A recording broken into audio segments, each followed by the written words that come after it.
itu saya itu pernah dibisui kiai itu. Ini kisah nyata itu. Dibisui kiai itu.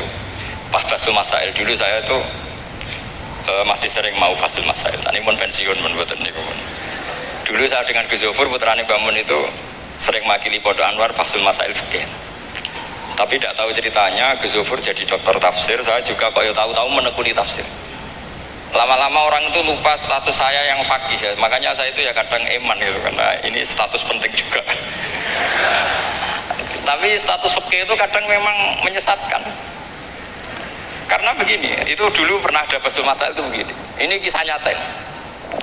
Ada desainer baju putri untuk putri, anak putri. Kemudian desainer itu menciptakan satu celana pendek atau celana seperempat. Dengan desain ini pasti kalau dipakai itu auratnya itu kelihatan.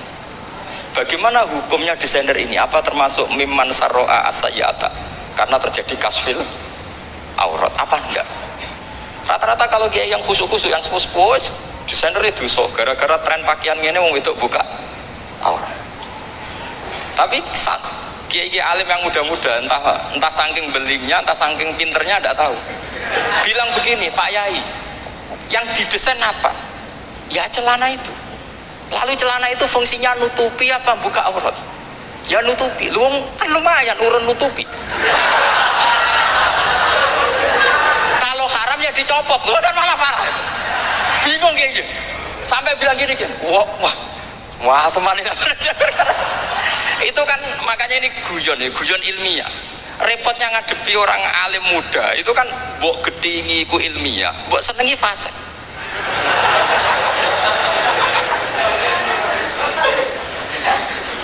Ketika kiai yang khusyuk tadi tak tanya, kalau desainer katok seprapat,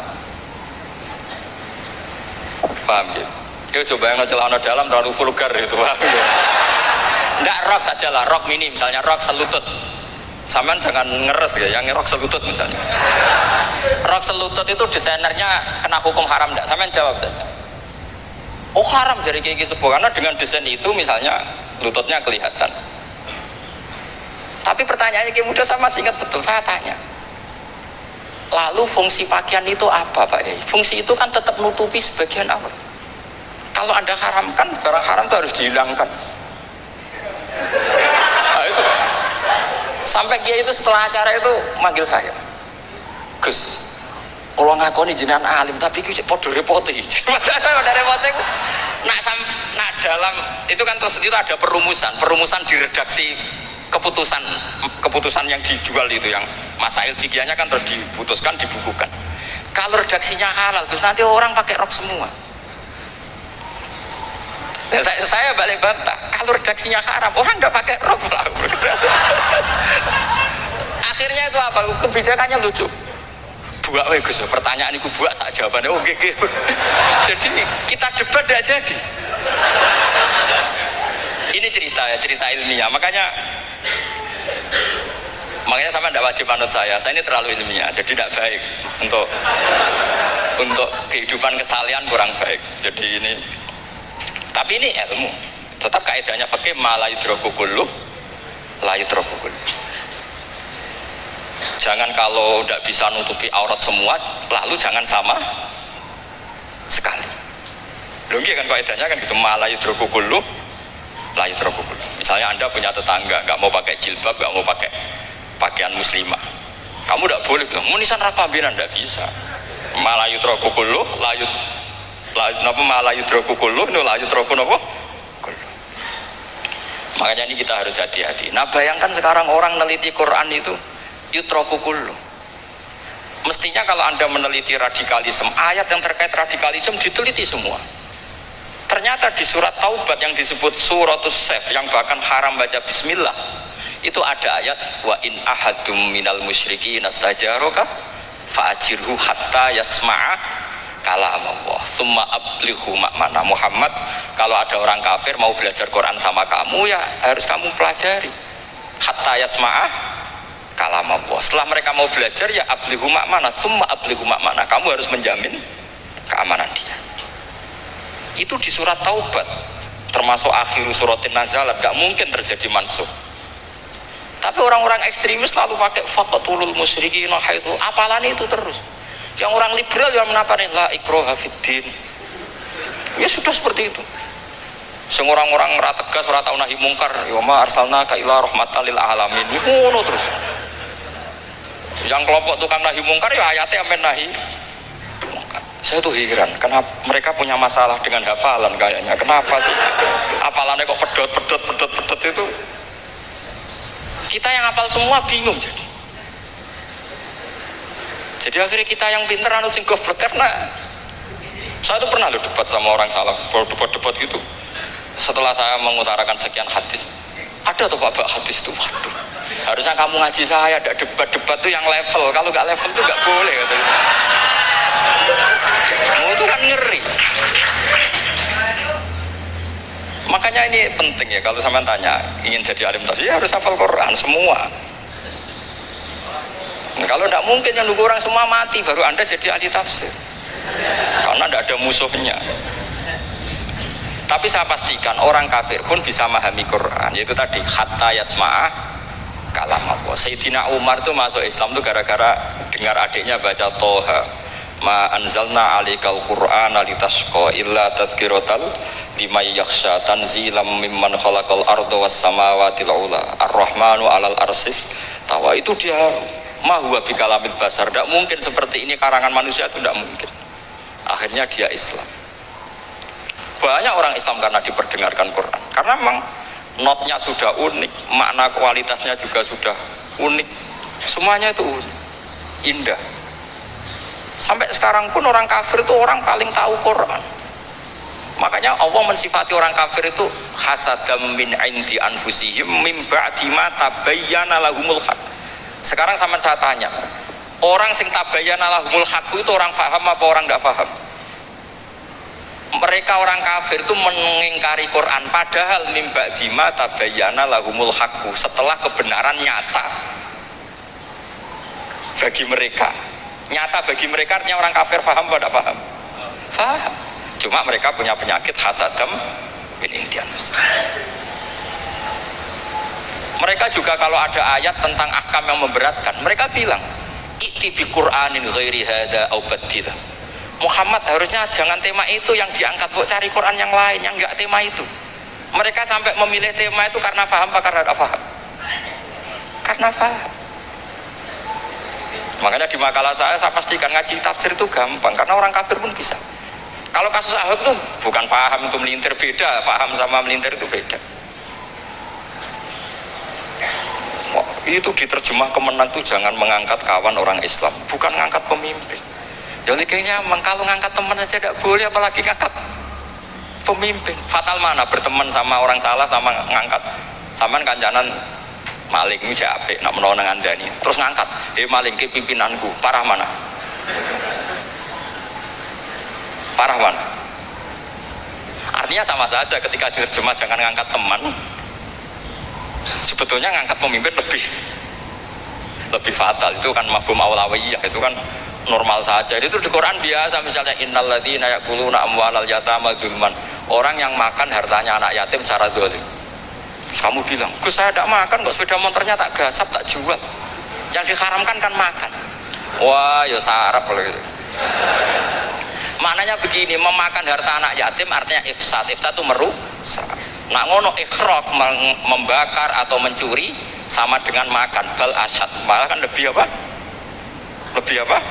Dasar. Jadi yakuluna di situ tuh ba'dul amsilah, sebagian contoh min wujuhil ifsad atau min wujuhil ihlak. Jangan kok karena ayatnya makan, oh yang haram tuh makan, kalau nyuri gak apa-apa. Waya fatal. Itu kan sama dengan santri geblek dikandani kiai ini, "Cung, kowe mbek bojomu jogeman naboi." Suatu saat istrinya lapor lagi, "Pak Yai sekarang enggak naboi tapi nyadui." Karena naboi itu pakai tangan. Mereka pertama dilaporkan kiainya, "Pak Yai, suami saya itu sering memukulin saya pakai tangan gini. Cung jogeman naboi bojomu." Nggih Pak Yai siap. Suatu saat istrinya lapor, "Pak, tetap benjut, kenapa? Kalau nak ini disadui."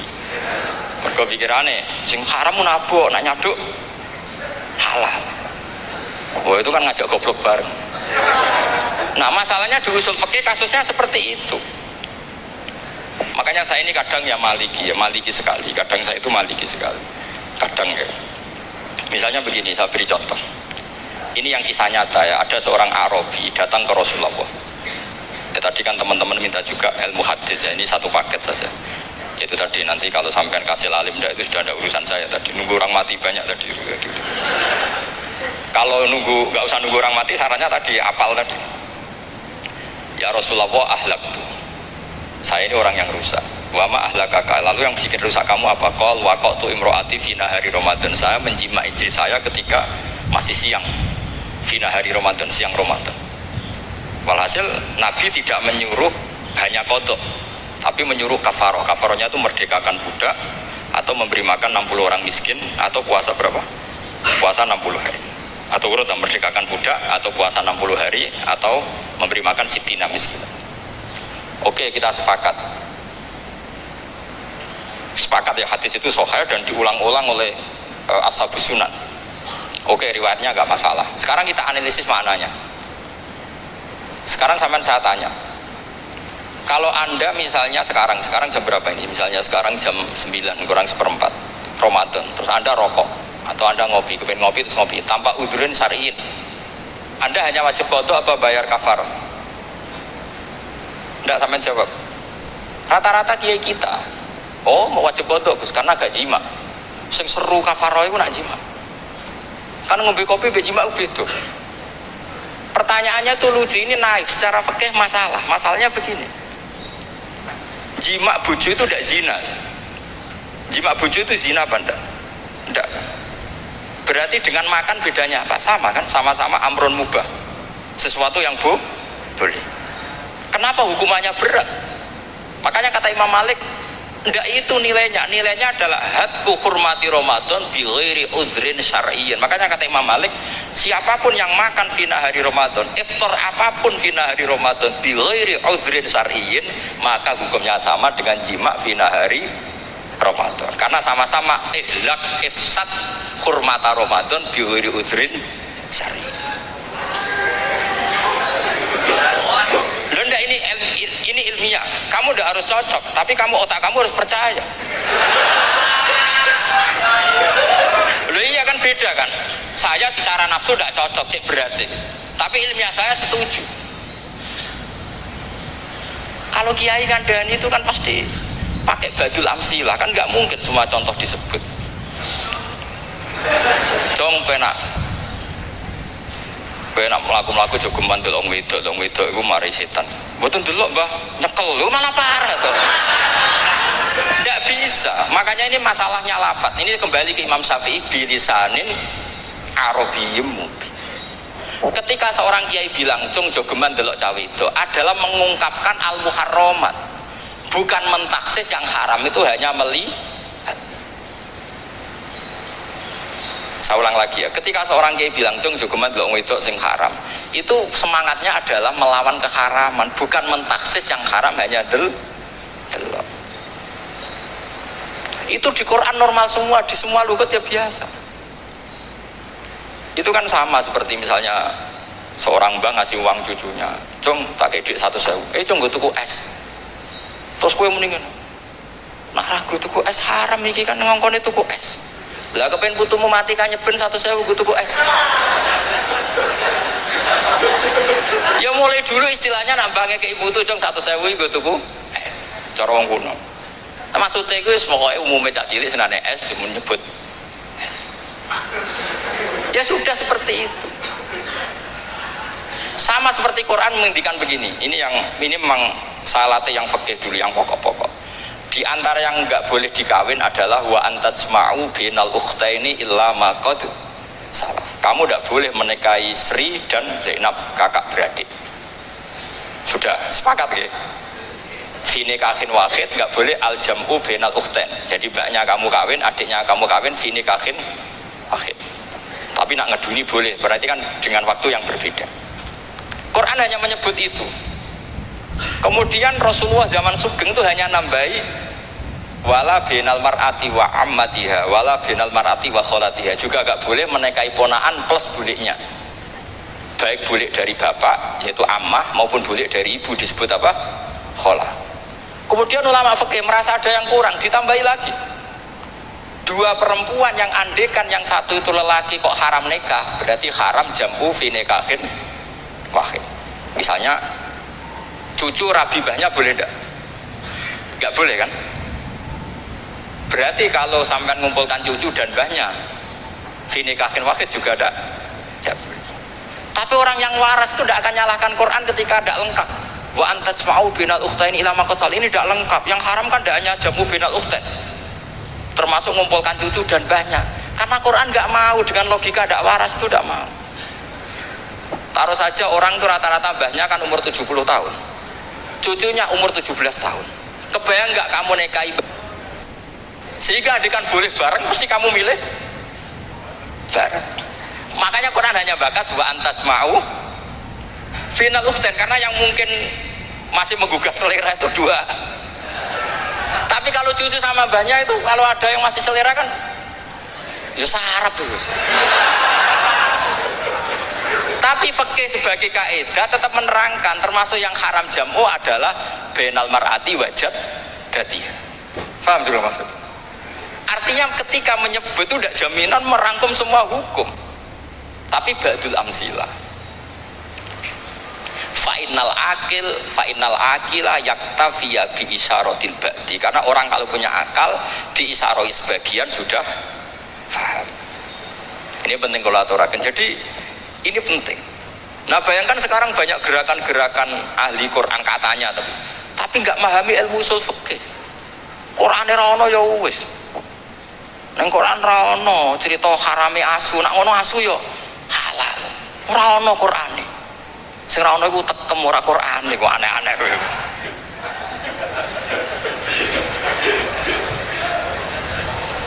Itu kan sama. Terus sampean misalnya tadi jam 09.00 Ramadan tambah uzurin syariyin terus mangan mie rokokan, itu kan melecehkan Ramadan biguri uzurin syariyin, karena melecehkan hurmatan Ramadan kena sanksi separah itu.